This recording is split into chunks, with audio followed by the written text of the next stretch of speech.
Assalamualaikum warahmatullahi wabarakatuh. Selamat pagi anak-anak. Apa kabar kalian semuanya? Semoga kalian tetap sehat dan tetap semangat walaupun belajar dari rumah. Ini materinya untuk pagi ini kita akan membahas mengenai pengertian dan jenis surat lamaran pekerjaan ya.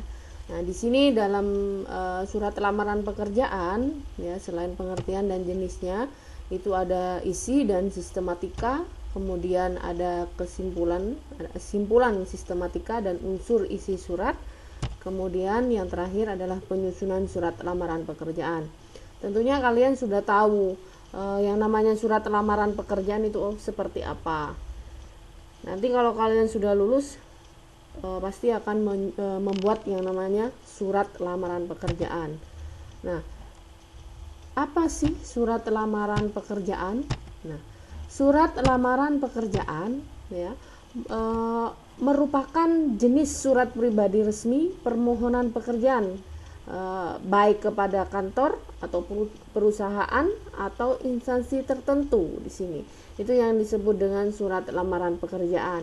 Jadi saya ulang, surat lamaran pekerjaan itu merupakan jenis surat pribadi resmi.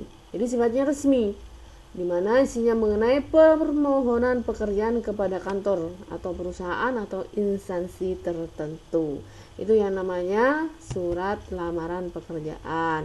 Sekarang fungsinya, fungsi surat lamaran pekerjaan ada 3. Yang pertama sebagai tanda bukti tertulis pengajuan surat permohonan pekerjaan.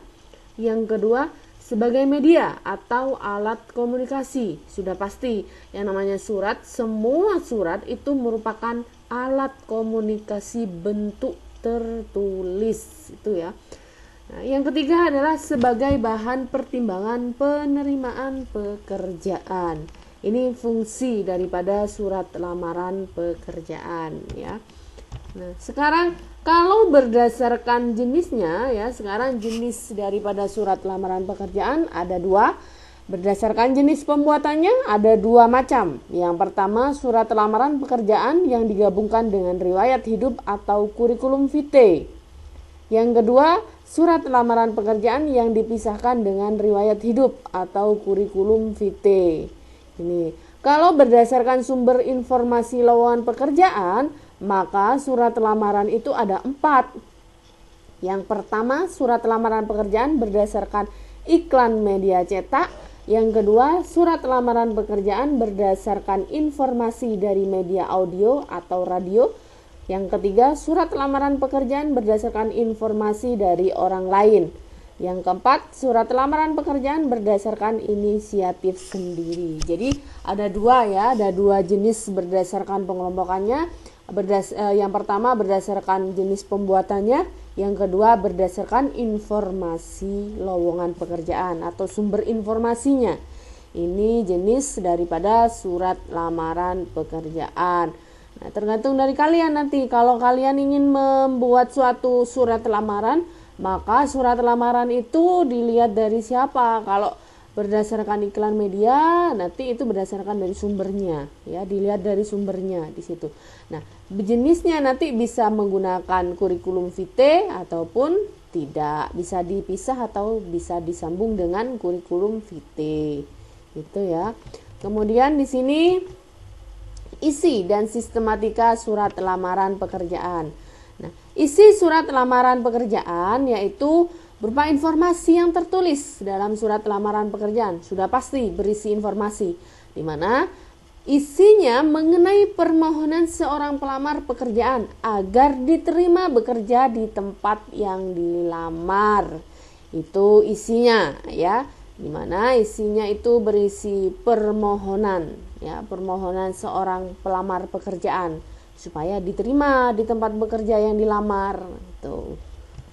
Kemudian di sini ada sistematikanya. Sistematika surat lamaran pekerjaan yang pertama adalah tempat dan tanggal pembuatan surat. Kalian harus tahu tempat dan tanggal pembuatan surat. Kemudian ada lampiran surat. Yang kedua. Yang ketiga, nama dan alamat surat. Kemudian yang keempat, salam pembuka. Yang kelima, pembuka surat. 6, isi surat. 7, penutup surat. Yang terakhir adalah salam penutup, kemudian tanda tangan dan nama terang. Jadi ada 8 poin sistematikanya ya, itu berdasarkan urutannya. Jadi harus berurutan. Kalau yang namanya sistematika, jangan diloncat, jangan penutup surat terlebih dahulu. Maka yang pertama itu adalah tempat dan tanggal pembuatan suratnya. Itu sudah ada poin-poinnya ya. Jadi berurutan. Itu namanya sistematika, harus berurutan itu sistematikanya. Kemudian aspek penting yang harus ada dalam surat lamaran pekerjaan itu biasanya ada pernyataan umum dan argumentasi. Nah, pernyataan umum berfungsi sebagai informasi awal terkait dengan pekerjaan yang akan dilamar. Sementara argumentasi itu berfungsi menguatkan pernyataan umum atau tesisnya. Ini ya, aspek yang penting harus diperhatikan dalam menulis surat lamaran pekerjaan. Kemudian simpulan sistematika dan unsurnya. Simpulan itu didapat dengan menggali informasi dalam surat lamaran. Nah, informasi yang digali biasanya itu berupa tempat, waktu pembuatan surat, kemudian identitas pelamar, ada isi surat, kemudian informasi penguatan identitas pelamar, serta salam pembuka dan penutup. Ingat tadi jenis pembuatan surat, kalau berdasarkan sumbernya, nah itu ada beberapa poin, maka itu harus perlu diingat itu ya. Jadi sumber informasinya seperti itu. Nah, sistematikanya, jadi informasi yang didapat, yang digali itu berdasarkan sumber informasi tadi itu ya.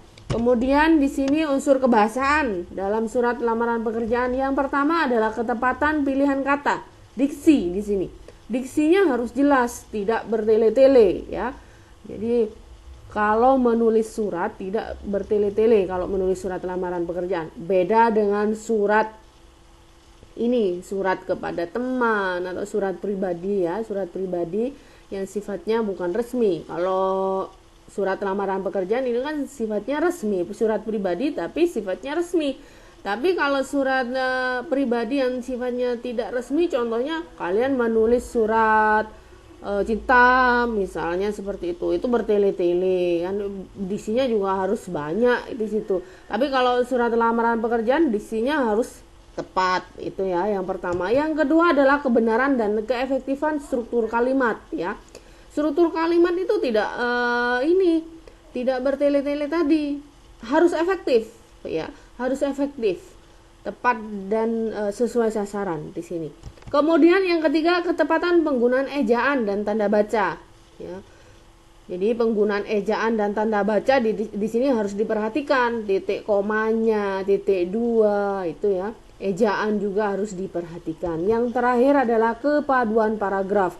Jadi maksudnya kepaduan paragraf di sini antara paragraf 1 dan paragraf 2 atau disebut juga dengan isi daripada surat itu harus nyambung antara paragraf 1 dan paragraf 2 gitu ya. Itu. Jadi ini unsur kebahasaan dalam surat lamaran pekerjaan ada 4 poin. Tuh. Kemudian di sini penyusunannya ya. Cara menulis surat lamaran pekerjaan yang baik dan benar. Yang pertama, gunakan bahasa yang baik dan benar, sudah pasti. Kemudian tulislah dengan kalimat singkat, padat dan jelas. Harus efektif ya di sini. Tulislah secara manual menggunakan tangan. Ini sudah pasti kalau surat lamaran pekerjaan itu biasanya harus menggunakan tangan.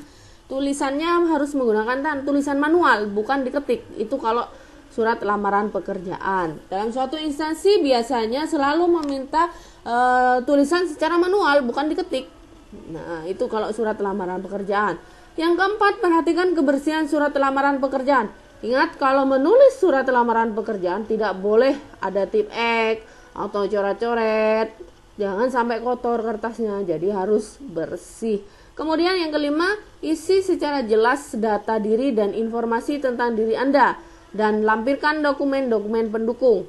Dokumen pendukung biasanya di sini kalau surat lamaran pekerjaan ada fotokopi KTP, fotokopi ijazah dan lain sebagainya itu. Yang terakhir ada lampirkan sertifikat pendukung yang bisa menambah nilai lebih pada diri Anda. Nah, jadi kalau ada sertifikat pendukung selain data-data pribadi tadi, maka lampirkan sertifikat itu sebagai daya pendukung untuk menilai ya, menilai pribadi kalian ketika surat lamaran itu dibaca oleh suatu instansi. Itu adalah poin penting, tambahan poin, maksudnya tambahan poin terhadap kalian untuk ketika menulis surat lamaran pekerjaan gitu ya. Misalnya kalian punya keterampilan apa, ada sertifikatnya, itu boleh disertakan gitu ya. Kemudian, nah itu saja untuk materi kali ini ya, mengenai surat lamaran pekerjaan. Kalau ada yang perlu ditanyakan silakan bertanya. Kalau tidak ada, nanti lanjut membuat surat lamaran pekerjaan. Saya akhiri, wassalamualaikum warahmatullahi wabarakatuh.